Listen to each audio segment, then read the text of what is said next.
His face darkened again, and for a second, I thought he was going to say something, but then he flinched, pulling his hand back like he'd been burned. I realized his fingers had brushed the burn marks on my palm, the ones from making the cake. He must been disgusted.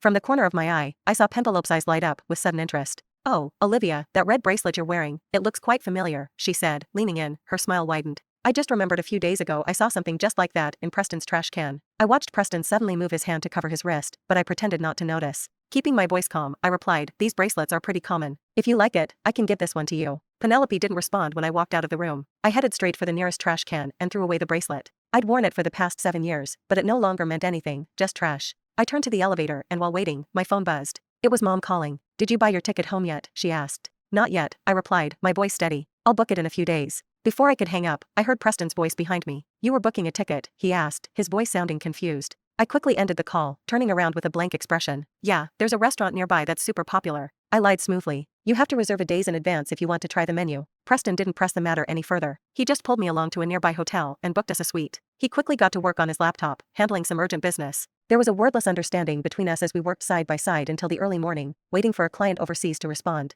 Eventually, I couldn't fight off the exhaustion any longer and fell asleep. The next morning, I woke up in bed, surprised to find myself tucked in. Preston sat beside me, casually leaning against the headboard, flipping through the financial section of the newspaper. He glanced at me as I stirred breakfast's on its way, he said, already picking up his phone to call room service halfway through breakfast. Preston suddenly asked, "Would you change your phone password?" I didn't even look up from my plate. "Felt like changing it," I replied casually. The truth was the old password was a combination of our birthdays. Since I was planning to leave, it didn't make sense to keep it. I heard him set down his knife and fork, his tone shifting. "You were always asking me to go to the movies with you, weren't you? There's a theater nearby." I knew there wasn't an option to say no, not with the CEO skipping work. So I just nodded. Sitting in the quiet, almost empty theater, the image I'd once dreamed of played out before me. The two of us snuggled close, sharing popcorn while watching a rom-com. It was a scene that had once felt so romantic to me, but when it was already happening for real, though, I was struggling to stay awake, yawning every few minutes.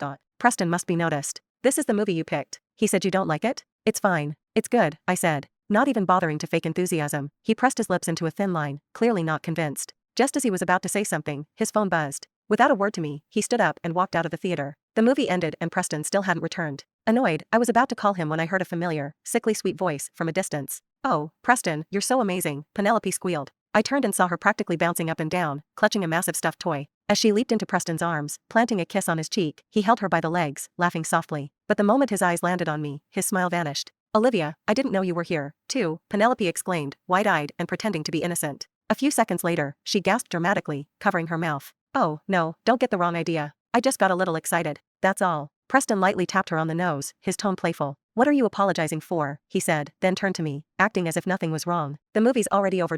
Before I could respond, the shrill sound of a fire alarm rang through the mall. In an instant, panic spread as people rushed toward the exits. In the chaos, Preston immediately grabbed Penelope's hand, shielding her as they ran toward the emergency exit. 5 minutes later, the alarm was cleared. It had been a false alarm. Preston returned to where we had been standing. Looking around, his eyes scanned the area, but I was nowhere in sight. 2 hours later, I was at the train station, my suitcase in hand, waiting for my departure. My phone kept buzzing nonstop. Preston's name flashed on the screen again and again, but I didn't bother answering. Instead, I set my phone to silent. Right before boarding the train, I sent him one final message. "We're done." As soon as it was sent, I pulled out my SIM card and tossed it in the nearest trash can.